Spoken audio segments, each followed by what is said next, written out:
Buenas tardes a todos y a todas. Vamos a dar comienzo a la quinta edición de esta jornada Cervantinas y Almadravera. En primer lugar, quería agradecer a todos los patrocinadores que nos ayudan a poder realizar esta jornada, así como al Hotel Doña Lola, que nos cede sus instalaciones, al igual que todos los ponentes que se prestan amablemente a colaborar con nosotros y con la jornada. Empezamos esta jornada con la primera ponencia, cuyo título es El abastecimiento de la sal de las almadrabas de Conil y Zahara en el siglo XVI, a cargo de don Antonio Moreno Ollero, que es doctor en Historia, fue profesor del Departamento de Historia Medieval en la Facultad de Geografía e Historia de la Universidad de Sevilla, también profesor en el Departamento de Paleografía y Diplomática de la Facultad de Filosofía y Letras en la Universidad de Córdoba. Ha centrado su investigación en dos grandes señoríos, el de Fernández de Velasco en Burgos y el de los duques de Medina Sidonia. Así que sin más le doy la palabra a Antonio. Antes que nada, muy buenas tardes a todos. Quiero empezar dando las gracias al señor alcalde de Zahara de los Atunes, del Ayuntamiento de Zahara de los Atunes, don Agustín Conejo Medina, por haberme invitado por segunda vez a estas jornadas cervantinas. Estar aquí, en el sitio del Real, donde se armaba la antigua almadraba de Zahara, es para mí todo un privilegio y un placer. Como reza el título de esta conferencia, este trabajo se centra principalmente en las salinas que abastecían de sal a las almadrabas que los duques de Medina Sidonia tenían en Conil y Zahara en el siglo XVI. Una sustancia sin la cual la industria y el comercio del atún no hubiesen tenido razón de ser era la sal, el tema de esta conferencia. Sin este conservante natural, difícilmente se hubiera podido envasar y comercializar el atún. La salazón y conservación de este pescado exigían ingentes cantidades de sal, más de lo que pudiéramos sospechar. En el siglo XVI, la sal necesaria para el abastecimiento de las almadrabas que los duques de Medina Sidonia tenían en Conil y Zahara procedía de las salinas del puerto de Santa María, Sanlúcar de Barrameda, Vejer, Conil y en menor medida Chiclana. Recordemos que las almadrabas pertenecían al linaje de los Pérez de Guzmán, duques de Medina Sidonia, desde que fueran concedidas por la corona a don Alonso Pérez de Guzmán, Guzmán el Bueno, en 1299. También tenían el privilegio del monopolio de la pesca del atún en toda la costa de Andalucía, desde el río Guadiana hasta el reino de Granada, privilegio que ellos se encargaron constantemente de recordar, ese monopolio de la pesca del atún. La sal se utilizaba tanto para la conservación del atún, que se vendía en barriles, como para la conservación de los atunes que se vendían en fresco o en verde, es decir, recién capturados en la almadraba. En el primer caso, en el caso del atún ya embarrilado, pues antes de ser embarrilado, el atún había sido cortado en cuartos y preparado en salmuera en las pilas que al efecto había en la chanca de la almadraba de Conil, en la chanca de Zahara, lo que conocemos como el Palacio de las Pilas. En el segundo caso, en el caso de la venta del atún en fresco o en verde, los compradores adquirían los atunes junto con los barriles de madera vacíos para guardarlos y la cantidad necesaria de sal para conservarlos. Los contratos, los asientos de compra, siempre dan el orden de estos tres componentes en el mismo orden: atún, sal y vasija. A continuación traemos a colación dos ejemplos de compra de atún en fresco. En 1525 el mercader florentino Tomás Galgo pagó en la almadraba de Conil un total de 67.648 maravedíes por 179 atunes en verde. a 9 reales cada uno, más es el precio del atún, en este año 9 reales cada uno, más 25 barriles de almadraba para estibarlos de atún y 13 caíces de sal. Otro caso de compra, otro ejemplo, un señor que compró 576 atunes en fresco, más 41 barriles vacíos para guardarlos y 24 caíces de sal. Es decir, 2 fanegas de sal aproximadamente por cada atún. 2 fanegas, una fanega tiene 55 kilos, pues 2 fanegas de sal para cada atún. El precio de los atún variaba, claro, está en función del tamaño, podía ir desde los 3 reales hasta los 12 reales. En este caso, el precio medio, el promedio era de 7, 8 reales cada atún. En la venta del atún en fresco tenían que estar presentes el capitán de la almadraba, que era la máxima autoridad judicial y militar en lo que era el real, el veedor, una especie de inspector administrador, y el escribano, los 3 al mismo tiempo en la venta de atún en fresco y en la venta de los barriles. En las instrucciones que el duque dio a sus criados para las almadrabas de 1539, es decir, al capitán, veedor, tesorero, contadores, etcétera, que eran los principales funcionarios u oficiales en la almadraba, se decía que a las personas que comprasen atunes en verde se les había de dar la sal que necesitaran, cada uno según la cantidad de atunes que comprase, más a precio de 20 maravedíes cada fanega, asimismo los barriles, grandes o pequeños, así como la cantidad de sal. En cuanto a estos barriles, el precio de los barriles grandes, 8 reales, o sea que un barril grande venía a costar lo mismo que un atún, y tratándose de un barril pequeño, del barril quintaleño, su precio era de 1,5 reales. Mucha sal es la que se necesitaba para la venta en fresco. Y además el duque insistía en que se vendiese en fresco todo lo que se pudiera. Cuando, como todos los años, se pregonaba la venta del atún en numerosos pueblos y ciudades de Andalucía, y no solamente de Andalucía, también de Extremadura, llegando a Murcia, a Toledo e incluso hasta Madrid. Se decía, el pregonero, que era un soldado sevillano llamado Andrés Martín, que durante muchos años de la primera mitad del siglo XVI se encargó, pues todos los años, los meses de febrero, marzo, de pregonar la venta del atún para los meses de mayo, junio. Pues este señor, según las instrucciones, lo que pregonaba, las órdenes del duque, pues iba pregonando que todos los que quisiesen venir a comprar atunes en las almadrabas del ilustrísimo señor duque, que son en Conil y Zahara, de los que se pescaren este año, sepan que esos atunes se les darían a precios convenibles y toda la sal que necesitaran para su conservación. Sin sal no se vendían atunes. Este pregón se dio en el año de 1540. También era muy importante la labor de los salmoradores. Una vez que se levantaba y desarmaba la almadraba.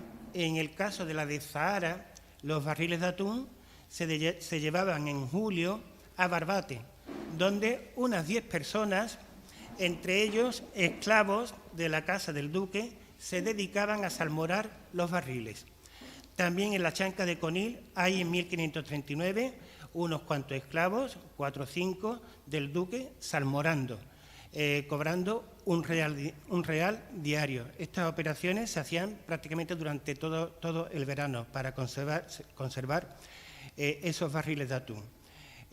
Aquí también un dato curioso, del año 1557, de mayo, nos encontramos que en la chanca de Conil había trabajando 28 mujeres saladeras, salando y estibando en barriletes el atún que se había cortado, cobrando también un real diario. Un real son 34 maravedíes, aunque nos quedamos en las mismas. 34 maravedíes. Que conste que no hemos visto nunca esclavos del duque, o bueno, que no fuesen del duque, trabajando como entre los 200 hombres de la cuerda, tirando de la cuerda para nada. Estos esclavos que aquí aparecen, yo diría que vienen voluntariamente, con el permiso del duque y para ganarse un dinero extra. Y la función, el trabajo que desempeñan en la almadraba es bastante facilito. Se trataba de salmorar esos barriles de atún que se guardaban en Barbate los meses de julio y agosto, septiembre, hasta que terminaban vendiéndose. Pero tirando de la cuerda, no. Sí es cierto que nos hemos encontrado también esclavos ya liberados, esclavos horros, lo que la documentación llama horros, que vienen de Sanlúcar para trabajar en la almadraba, aunque no se especificaba en qué trabajo dentro de la almadraba. Dada la importancia que la sal tenía en la comercialización de los atunes de las almadrabas, múltiples eran las recomendaciones y ruegos del duque para que no se desperdiciase la sal y para que se vigilase que no se produjeran robos. En las instrucciones que el duque dio a los capitanes, veedores y otros oficiales de la almadraba, siempre aparece esta recomendación. Decía el duque, sus palabras: habéis de tener cuidado de hacer vigilar de noche las pilas y el palacio cortadero. Estamos hablando de la almadraba de Zahara, el palacio de las pilas, palacio cortadero, que ya nos indica que la función, lo que allí se hacía, era cortar el atún. Palacio cortadero y el montón de la sal. Y también vigilad el real, el sitio de la almadraba, y las barcas. El duque era muy consciente del valor de la sal y de ahí que recomendara a los criados que mirasen por ella. También, tanto en la almadraba de Conil como en la de Zahara, había una casa ya en la segunda mitad del siglo XVI. En la primera mitad se habla del montón de sal, del montón de la sal. Ya en la segunda mitad se construye una casa en Zahara y en Conil la casa de la sal para guardar la sal. En el caso de Zahara, sí, había una casa de la sal que se utilizaba principalmente durante la temporada de la almadraba. El resto del año la sal se guardaba en Barbate, donde había también una casa de la sal muy importante al otro lado del río, donde sigue hoy día, se conservan los restos de la casa de la sal. Las cantidades de sal que consumían las almadrabas eran realmente grandes. Todos los años partían de las salinas del puerto de Santa María y Sanlúcar un buen número de barcos con destino a estas almadrabas. Dada la cercanía, la sal de las salinas de Conil y Vejer se llevaba en carretas. Ya en los meses de marzo y abril, antes de que comenzara la temporada de pesca del atún, y luego durante los meses de mayo y junio, barqueros de Sanlúcar, Chipiona, El Puerto, Rota y Huelva, principalmente Huelva, eran contratados por el duque para que cargasen sus barcos en las salinas de Sanlúcar y sobre todo, en la primera mitad del siglo XVI, sobre todo en las del puerto de Santa María. Estas embarcaciones, que a veces la documentación denomina como barcos luengos, largos, o barcos grandes, solían llevar a las almadrabas entre 40 y 80 caíces de sal cada una de ellas. A veces también un mismo señor, un mismo barquero, para llevar 80 o 70 caíces de sal, pues hacía 2 viajes, desde el puerto de Santa María hasta aquí, hasta Zahara y Conil. A veces eran también carabelas las que salían del puerto cargadas de sal. Una carabela podía llevar en torno a 100 caíces de sal.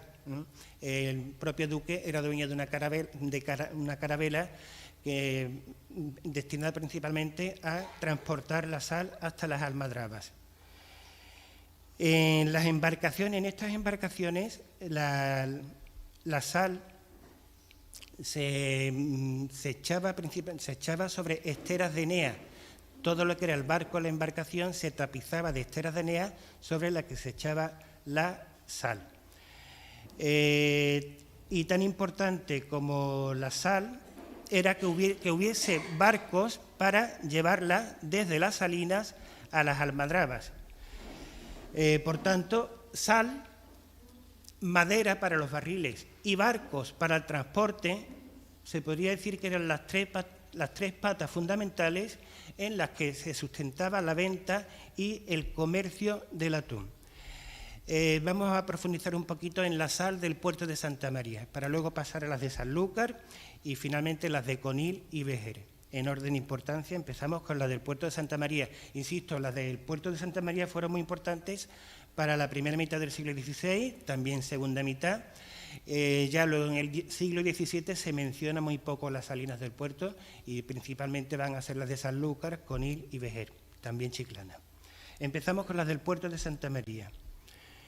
La importancia que la sal del puerto tenía para el abastecimiento de las almadrabas hacía que el duque nombrara expresamente como agente a un criado suyo para que se trasladara desde Sanlúcar a esta villa, el puerto, y se encargara única y exclusivamente de comprar la sal y fletarla, pagar los fletes para que en barcos fuera llevada a Conil y Zahara.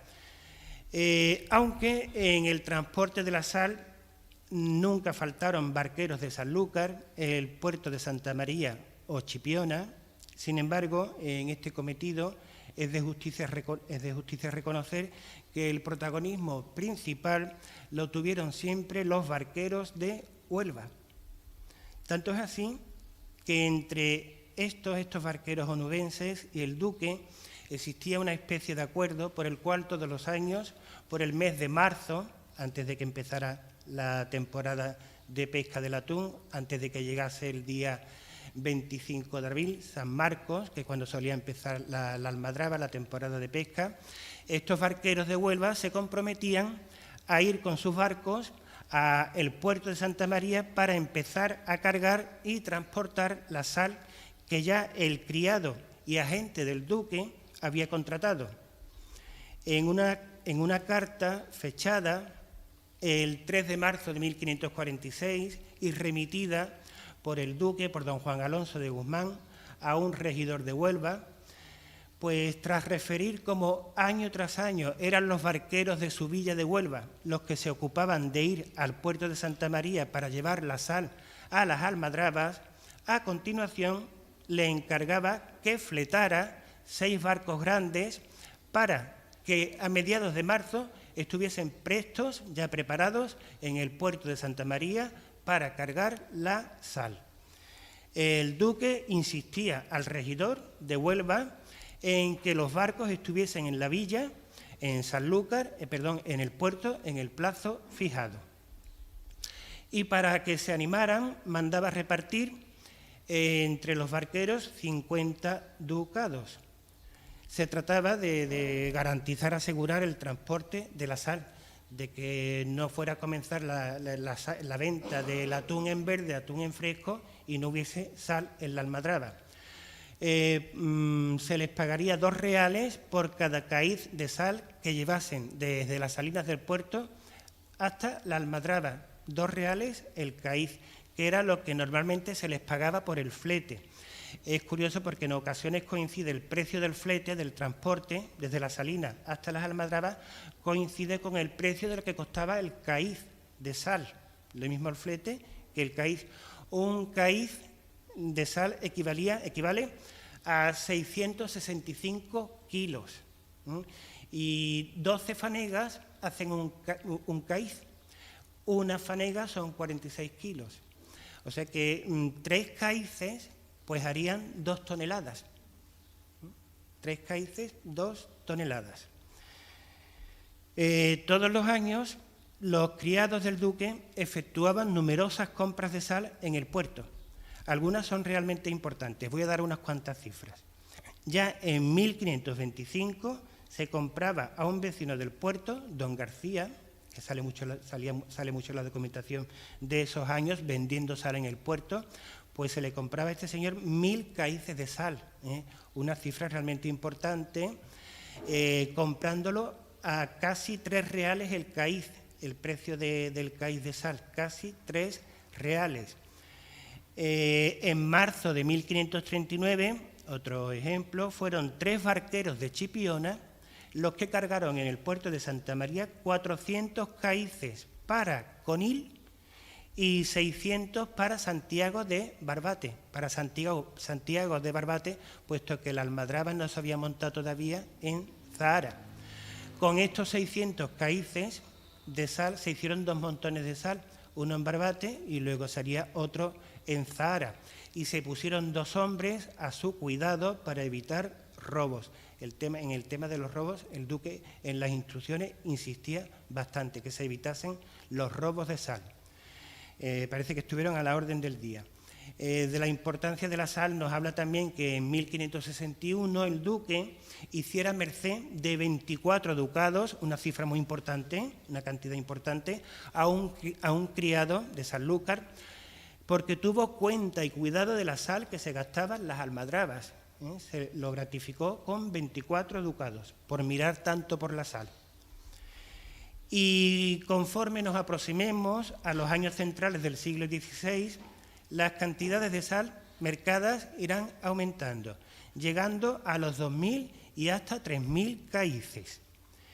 En febrero de 1545, 6 barqueros de Huelva, cuando ellos empezaban a venir para acá, se comprometieron ante un escribano a llevar en sus barcos, nada más empezar la almadraba, 1.000 caíces de sal ya en el mes de marzo.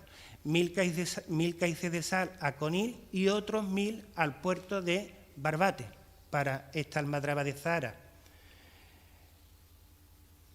En 1551, los criados del duque, destinados en el puerto de Santa María, que eran Hernando Bueno y Santiago Escalante, durante muchos años estuvieron siempre en el puerto encargados de eso, de comprar la sal necesaria y de asegurar el transporte hasta la almadraba, fletar los barcos, pues compraron un total de 3.000 caíces de sal en 1551.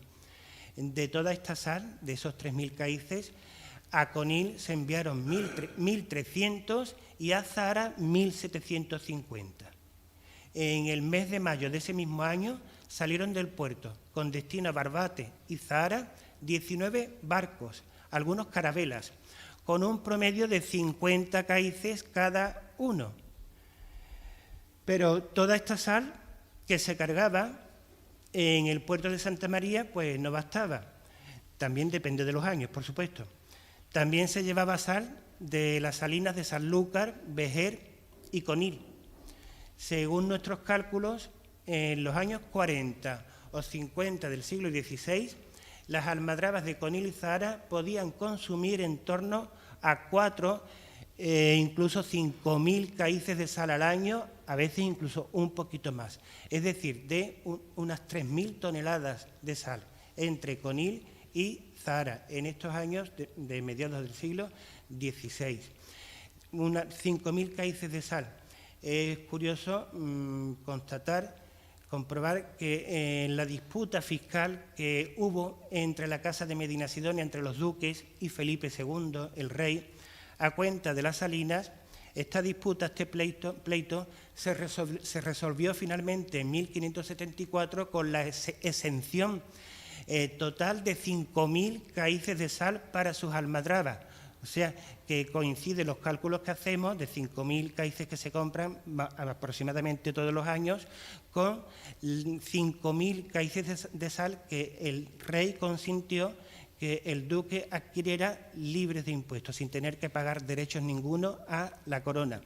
Por dar alguna cifra más, diremos que por un caíz de sal, por la venta de un caíz de sal, la corona se llevaba 3 reales. 3 reales por cada caíz de sal. Pero vamos, esos 5.000 caíces para las almadrabas quedan libres de impuestos. Por eso el duque no tendría que pagar nada. Si en los primeros años de la centuria la mayoría de la sal procedía de las salinas del puerto, conforme avancen los años, la aportación de sal de las salinas de estas 3 villas, Sanlúcar, Conil y Vejer, todas ellas, como sabemos, pertenecientes al mayorazgo, al ducado de Medinasidonia, pues irá aumentando hasta llegar a los 1.000 y 2.000 caíces anuales. A grosso modo, podríamos afirmar que las salinas del puerto proporcionaban la mitad, unos 2.000 caíces anuales, y las de Sanlúcar 1.000, y los otros 1.000 restantes pues lo proporcionaban Vejer y Conil. Evidentemente, las cantidades de sal variaban dependiendo del volumen de capturas de atunes de cada año, que eran imprevisibles. Podía faltar sal, podía sobrar, y no todos los años se enviaba a las almadrabas sal de todas las salinas. La creciente necesidad de sal haría que el duque fomentara la producción de sal en sus propios dominios, no depender tanto de la sal del puerto de Santa María. Era tanta la sal que la salazón del atún de las almadrabas requería que no faltaron ocasiones que incluso encontrar barcos para transportarla se convirtió en un problema. A veces pues, hubo que recurrir a requisarlas y obligar a los barqueros a llevar la sal a las almadrabas, haciéndoles jurar que no tirarían la sal al mar a mitad de camino. En 1550 también tenemos que 2 criados del duque, uno de ellos un alguacil mayor, Nicolás Carreño, que fue veedor muchos años de aquí de la almadraba de Zahara, Nicolás Carreño, fueron a Cádiz y al puerto de Santa María a buscar barcos para llevar sal a las almadrabas. Tuvieron suerte en ese momento, en 1550, y lograron que 2 carabelas de un vecino del puerto pues llevase la sal a las almadrabas, que fueron 200 caíces de sal. Situaciones como esta, ocasiones como esta en que no encontraban barcos para transportar sal, la sal no fueron un hecho aislado y sirven para comprender el papel fundamental que los barqueros de Huelva tuvieron en ese transporte de la sal a las almadrabas. Pasamos ahora a hablar un poquito de las salinas de Sanlúcar, en función de esa importancia creciente del consumo de sal aquí en las almadrabas.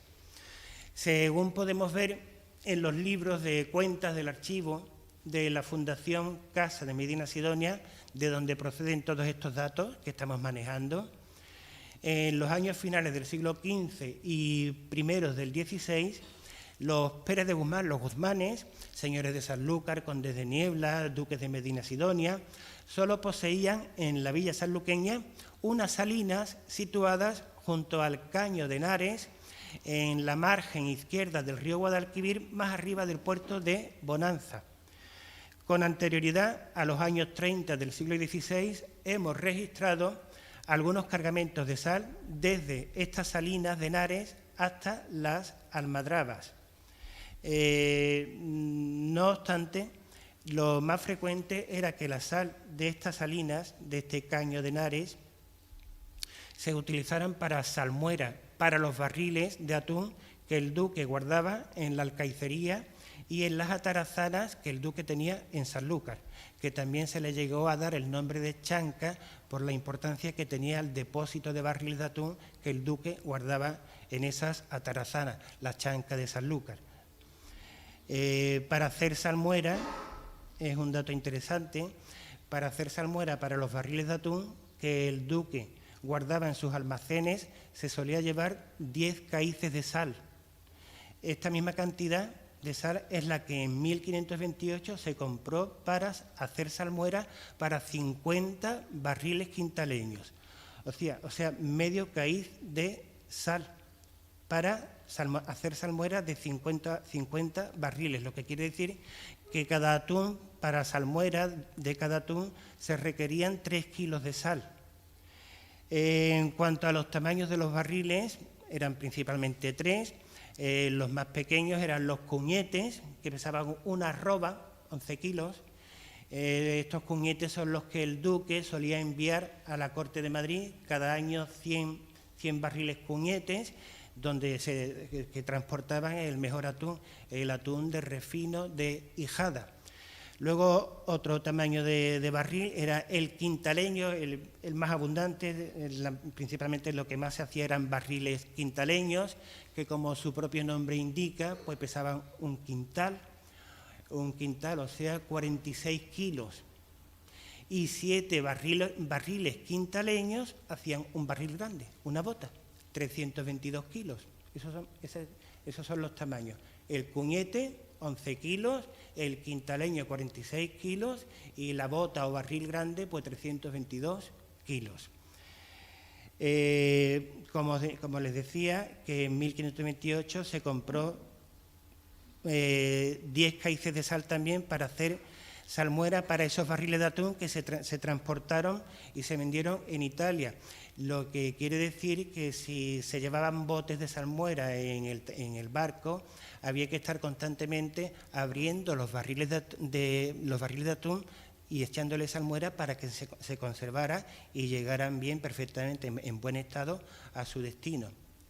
Los tapones de corcho de estos barriles son los bitoques, que eran de corcho, como hasta hace poco, pero quiere decir eso, que se podían abrir y cerrar, no iban herméticamente cerrados los barriles.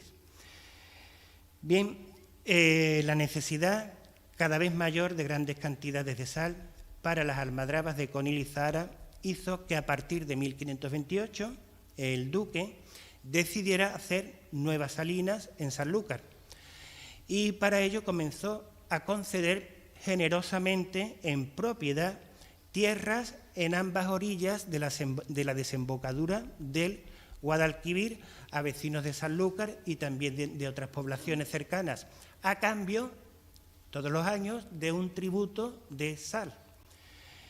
Y, por supuesto, la producción de las nuevas salinas se destinó en su mayor parte a las almadrabas de Conil y Zahara, cuando no a la venta a mercaderes extranjeros.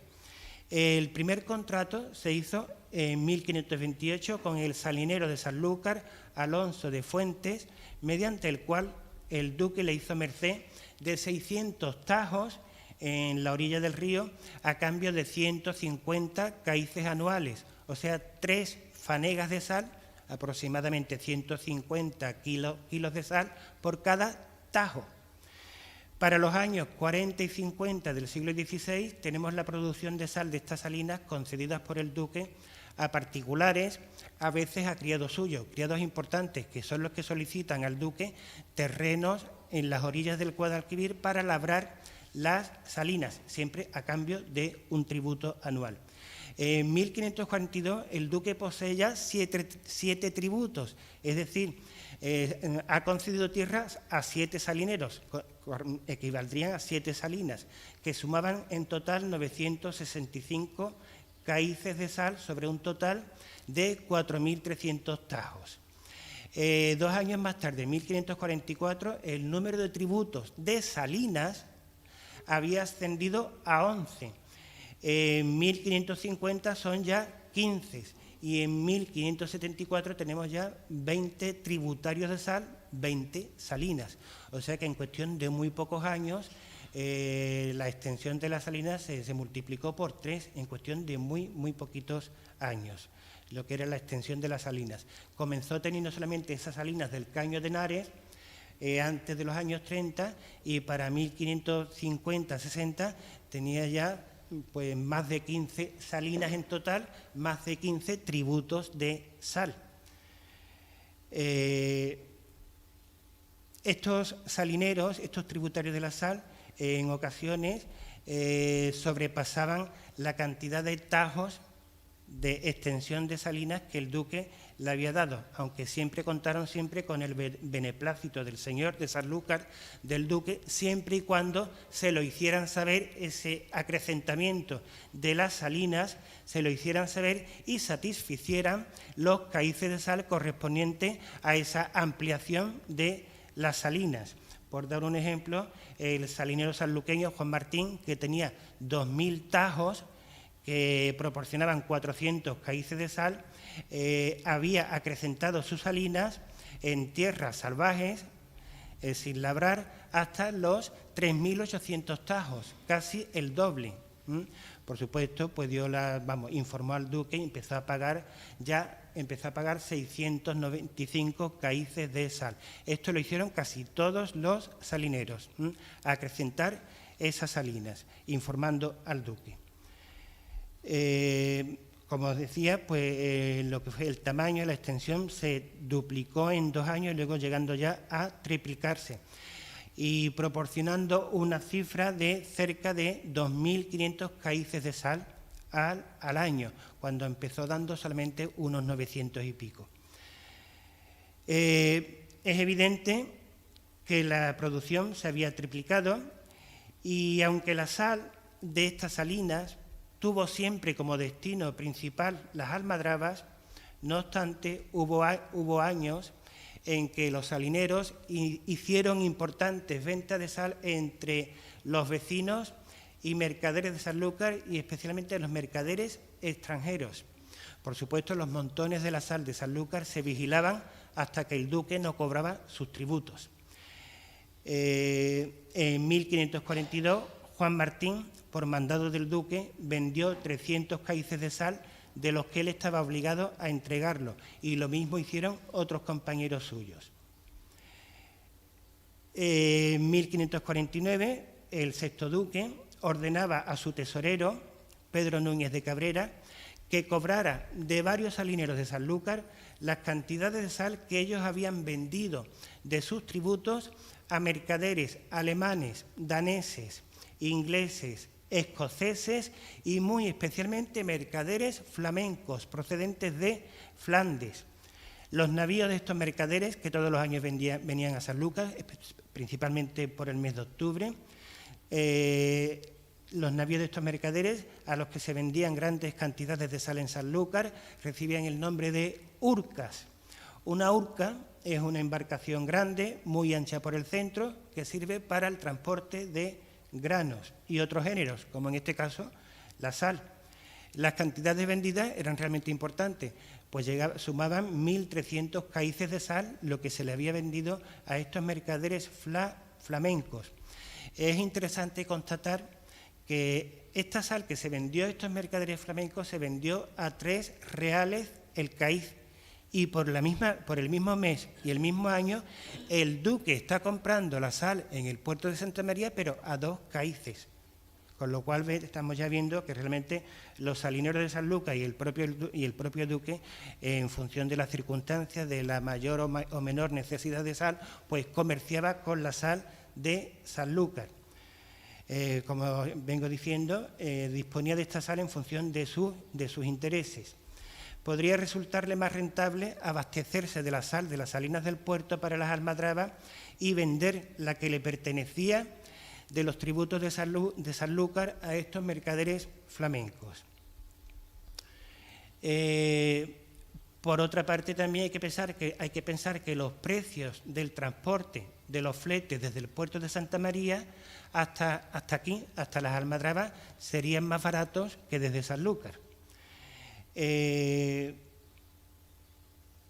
Conforme avance la segunda mitad del siglo XVI, la venta de sal de Sanlúcar a las urcas flamencas será cada vez más importante y los mercaderes flamencos llegarán a controlar el negocio de la sal, comprando un buen número de salinas y pagando muchas veces, en ocasiones, no en metálico, no en dinero, sino pagando en tripitrapes, dando madera a cambio de sal. Los tripitrapes, parece un trabalengua, pero no lo es el nombre que la documentación da a la madera que los mercaderes flamencos llevan a Sanlúcar y venden al duque para hacer los barriles para las almadrabas, tripitrapes. Curiosamente, cuando la madera la venden los mercaderes cántabros y gallegos y vascos, le dan el nombre de perruco. Pero si la traen los mercaderes flamencos, que traían a Sanlúcar muchísima madera, bastante, y todas ellas se guardaban las atarazanas ya preparadas para cuando se pudieran traer para acá, pues reciben este nombre de tripitrapes, que yo creo que era el nombre que los flamencos daban a esas duelas que se empleaban para la fabricación de los barriles, duelas de costado, duelas de fondillo. En 1591 el duque vendió a los flamencos casi 2.000 caíces de sal, a 10 reales el caíz, a un precio altísimo, con más de medio millón de maravedíes en beneficios. Y llegará un momento que el negocio de la sal es tan rentable, sobre todo vendiéndolo a los flamencos, que el propio duque tendrá sus salinas propias, que él mismo va a explotar y que estaban a nombre de su hijo Miguel Jerónimo de Guzmán. Es muy interesante la documentación que se guarda en el Archivo Ducal de Medinasidonia para ver cómo se explotaban las salinas, especialmente en este caso de estas salinas que el duque explota directamente, las salinas de su hijo Miguel Jerónimo de Guzmán. Hay bastante documentación sobre esa explotación. Pasamos ahora a ver las salinas de Vejer y Conil. En el abastecimiento de sal de las almadrabas de la Casa Ducal también fueron importantes estas salinas de Vejer y de Conil, otras dos villas pertenecientes al mayorazgo de los Medinasidonia. Al igual que ocurre con el caso de Sanlúcar, coinciden las fechas. Estas salinas empezaron a adquirir importancia a partir de los años 30, del 500, del siglo XVI. En ambos casos, dada la cercanía de las almadrabas a las salinas, la sal, desde estas salinas de Conil y Vejer, se llevaba en carretas tiradas por bueyes. El duque enviaba a los mayordomos de las carretas de las almadrabas para que cargaran y transportaran la sal. En la almadraba de Conil, en 1529, andaban 20 bueyes con 5 carretas, bueyes del duque, con 5 carretas llevando la sal de un sitio a otro. En 1540 el duque mandaba que se hiciera en Vejer y Conil todos los serones y espuertas que fueran menester para el transporte de la sal, que se hablase con los esparteros y se concertaran precios. Tanto en Conil como en Vejer, las salinas eran propiedad de los vecinos de estas villas, que vendían prácticamente toda la producción de sal al duque, o al menos se procuraba. Ya en 1528, coincidiendo en el mismo año con lo de Sanlúcar, el dato que dice de Sanlúcar, cuando empiezan a crecer las salinas, el duque comienza a conceder terrenos a los que quisieran, pues ya en 1528 se tomó un concierto con un vecino de Vejer para que toda la sal que hiciere la llevara y pusiera en el cargadero para la almadraba de Zahara, a precio de 2 reales el caíz. Este fue el precio del caíz de sal durante prácticamente toda la primera mitad del siglo XVI. 2 reales, o sea, 68 maravedíes. Evidentemente, toda la sal de las salinas de Vejer, tanto las situadas en el término de Barbate, como eran las de la Norieta, es el nombre que se da, las salinas de la Norieta, y Manzanete, también Manzanete, iba destinada a la almadraba de Zahara, situada a muy escasa distancia. Ese mismo año de 1528, el duque compraba al salinero Juan Martín. Este salinero aparece muchísimo en la documentación porque tenía tanto salinas en Vejer como en Conil, pues compraba a este salinero 620 caíces de sal por 42.166 maravedíes. Es evidente que la Casa de Medinasidonia se había propuesto ampliar y fomentar la producción de sal en sus propios dominios y no depender únicamente de la sal del puerto de Santa María. También es cierto que el volumen cada vez mayor de capturas de atunes que se registran en las almadrabas por los años 30 y 40 del siglo XVI exigían mayores cantidades de sal.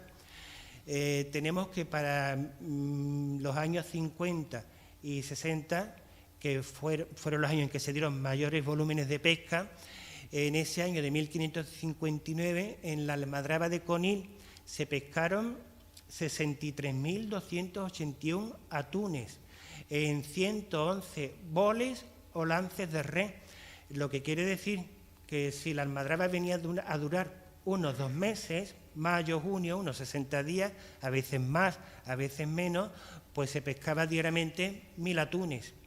Y yo sí he visto documentación, hay datos de que hubo días excepcionales en que se pescaron 1.700 atunes en un día, es una cifra bestial. En ese mismo año, en 1559, en la almadraba de Zahara se capturaron 62.107 atunes en 128 boles o lances de res. Tanto la almadraba de Conil como la de Zahara, proporcionaron ese año al tesoro, a los ingresos, a la hacienda del duque, sumando las dos almadrabas, bueno, cada una proporcionó 10 millones de maravedíes.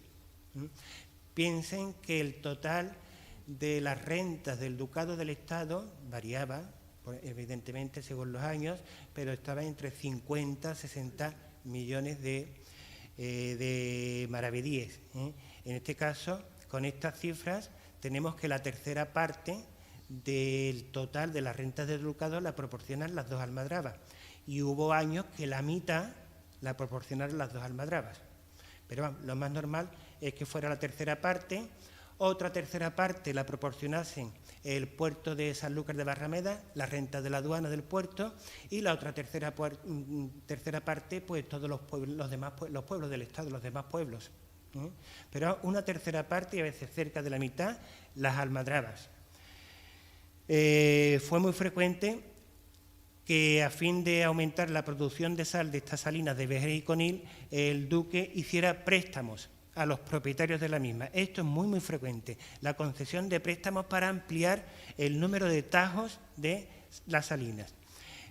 Por ejemplo, en 1528, que es cuando se comienza a aumentar, a tener importancia estas salinas de Vejer y Conil, el duque dio prestados al salinero Juan Martín 10.000 maravedíes para que hiciese 200 tajos de salinas en el término de Barbate, para proveer de sal a Zahara. En todas sus villas, el duque animó a los salineros a aumentar la producción de sal. En Sanlúcar, creando nuevas salinas y animando a los salineros a incrementar el número de tajos labrados, y en Vejer y Conil concediendo préstamos para acrecentar las salinas. Hay un caso aquí gracioso de un préstamo, el préstamo que en 1537 solicitó el salinero Juan Martín, otra vez lo vuelvo a citar. Este señor pedía al duque 50 ducados para comprar un esclavo, que junto con otro que ya tenía, le ayudaría a acrecentar las salinas que tenía en el término de Barbate. Y, por supuesto, siempre, en todos los casos, el duque concedió los préstamos, siempre. Eran varios los salineros de Vejer que vendían la sal al duque. Ya en 1530, Cristóbal Chirino, vecino de Vejer, que también tenía salinas en Barbate, y más concretamente en Manzanete, había vendido a un criado del duque, el regidor Francisco Peralta, 50 caíces a 3,5 reales el caíz.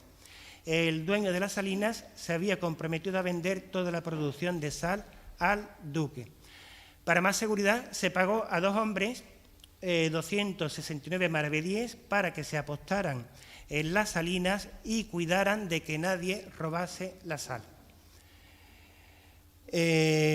Hubo también momentos en los que la necesidad de sal fue tan acuciante que el duque se vio obligado a exigir a estos salineros de Vejer y Conil que le entregasen toda la sal que tenían en sus salinas. Y cuando murió el salinero Juan Martín, inmediatamente el duque mandó a su criado para que fuera con las carretas a las salinas de Delfinado y cargara toda la sal que había en ellas. Realmente críticos en lo que fue el abastecimiento de la sal fueron los años de 1555 y 1556. En estos años hubo una gran escasez de sal y muchas dificultades para su adquisición. El precio del caíz de sal llegó a 12 reales.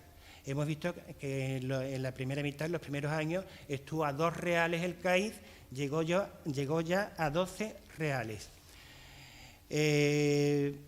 Hay una carta del duque de 14 de marzo de 1556 que dice: como se va acercando el tiempo de las almadrabas y lo que conviene proveer es la sal, es necesario poner en ello, desde luego, diligencia, para que se lleve con la brevedad posible.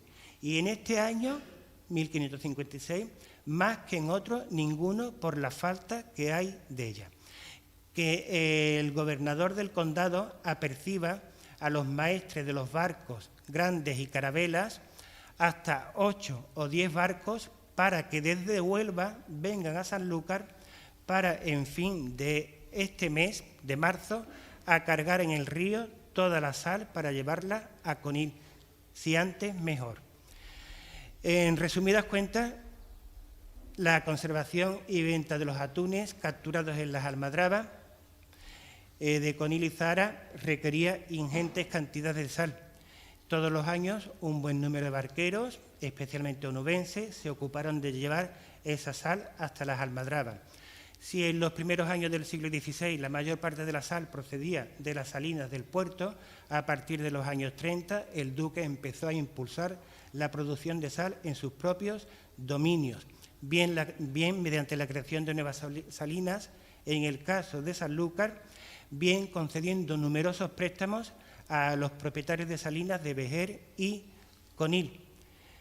Y con esto pongo fin a esta conferencia, que yo creo que puede haber resultado cualquier cosa menos sosa. Muchísimas gracias por su asistencia. Muchas gracias.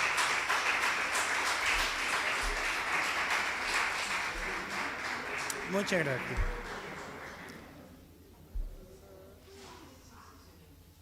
Si quieren hacer alguna pregunta, yo estoy aquí a su disposición.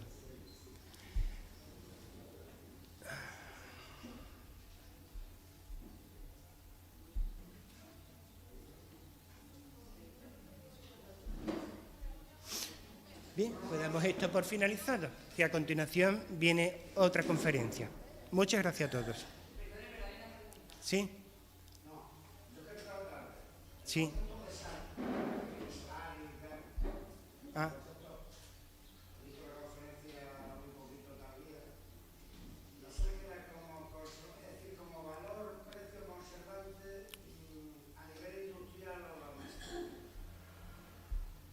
¿Cómo? Es que no lo entendí. A niveles industriales, sí. La industria del salazón y a niveles domésticos, la sal, domésticos. Sí, a nivel doméstico, sobre eso, a nivel doméstico, el consumo de sal no tengo datos. Pero bueno, un poco si recuerdo, el duque, en los años en que escaseó la sal, en 1556, se tomaron muchas medidas, especialmente el duque ordenó al arrendador de la sal de Sanlúcar que se tomasen todas las medidas para que la sal a la población de Sanlúcar no faltase a la población de Sanlúcar a la despensa del propio duque, y ni por supuesto a las atarazanas donde el duque guardaba, en las chancas, en Sanlúcar, guardaba los barriles de atún. El precio de la sal para la población supongo que también que sería, lo llevaba desde luego el arrendador de la sal. Hasta el año de 1562 en Sanlúcar el tema de la sal, la venta a los vecinos la lleva el arrendador, luego ya pasó a la corona, el rey se incorpora esas rentas de la sal, esos derechos, y ya el que se hizo cargo de la venta de sal fue ya el receptor ya de la sal del rey en Sanlúcar. El precio, bueno, los derechos que la corona se llevaba de cada caíz de sal que se vendiera, 3 reales de sal. Pero vamos, a la población de Sanlúcar realmente no faltó nunca. En la almadraba sí faltó. Hay un dato para la almadraba de Zahara de un señor que en 1525 compra cerca de 1.300 cabezas de atunes y los menudos. Y todo se le estropeó porque es que no había sal en la almadraba y se primó la venta del atún en fresco, del propio atún. De todas maneras, el duque le devolvió la cantidad que había invertido en la compra de sal, pero fueron más de 1.300 cabezas de sal y el menudo. Son los datos de los que yo dispongo.